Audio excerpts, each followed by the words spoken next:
بسم اللہ الرحمن الرحیم۔ رمضان المبارک کے اندر سحری کے کھانے میں بڑی برکت رکھی گئی ہے اور یہ سنت رسول صلی اللہ علیہ وسلم ہے۔ پیارے پیغمبر صلی اللہ علیہ وسلم نے صحیح بخاری اور صحیح مسلم کی حدیث کے اندر ارشاد فرمایا، تسحروا فإن فی السحور برکہ۔ آپ صلی اللہ علیہ وسلم نے فرمایا کہ سحری کھایا کرو، اس لیے کہ سحری کے کھانے میں برکت ہے۔ تو اس سے معلوم ہوا کہ سحری کے لیے اٹھنا یہ مسنون ہے، چاہے تھوڑا ہی بندہ کھا لے لیکن اس کھانے میں برکت ہے۔ اس وقت کھانے پینے سے سارا دن اس کی قوت اور توانائی برقرار رہے گی۔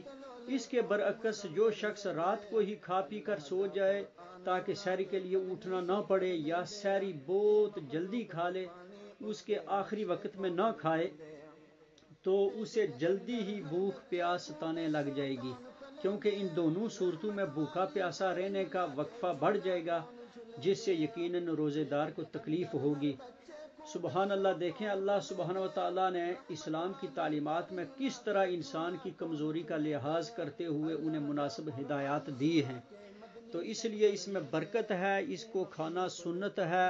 رسول اللہ صلی اللہ علیہ وسلم کا فرمان ہے سنن نسائی اور سنن ابو داود کے اندر، جس میں ایک صحابی فرماتے ہیں کہ مجھے رسول اللہ صلی اللہ علیہ وسلم نے رمضان المبارک میں سحری کھانے کی دعوت دی، تو آپ صلی اللہ علیہ وسلم نے فرمایا، وہ صحابی فرماتے ہیں کہ آپ صلی اللہ علیہ وسلم نے فرمایا، صبح کے بابرکت کھانے کی طرف آؤ۔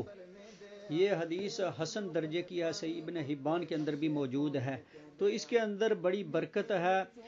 رسول اللہ صلی اللہ علیہ وسلم نے یہاں تک فرمایا کہ تسحروا ولو بجزعۃ من ماء، کہ سحری کھاؤ اگرچہ پانی کے ایک گھونٹ سے ہو۔ تو اس سے بھی معلوم ہوا کہ سحری کے لیے بیدار ہونا ضروری ہے۔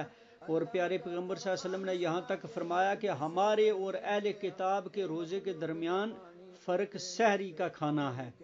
اہل کتاب اور ہمارے روزے کے درمیان فرق یہ ہے کہ یہ سحری کو کھایا جائے۔ تو اس کے اندر بڑی برکت ہے اور یہ سنت ہے۔ نبی علیہ السلام کبھی کبھی کھجور کے ساتھ بھی روزہ جو ہے سحری کرتے تھے، جیسا کہ سنن ابو داود کے حدیث موجود ہے، سنن ابو داود کے اندر، کہ آپ صلی اللہ علیہ وسلم نے فرمایا کہ مومن کی بہترین سحری کھجور ہے۔ تو ہم اللہ تبارک و تعالیٰ سے دعا کرتے ہیں کہ وہ ہمیں پیارے پیغمبر صلی اللہ علیہ وسلم کی اس سنت پر عمل کرنے کی توفیق عطا فرمائے۔ وآخر دعوانا ان الحمد للہ رب العالمین۔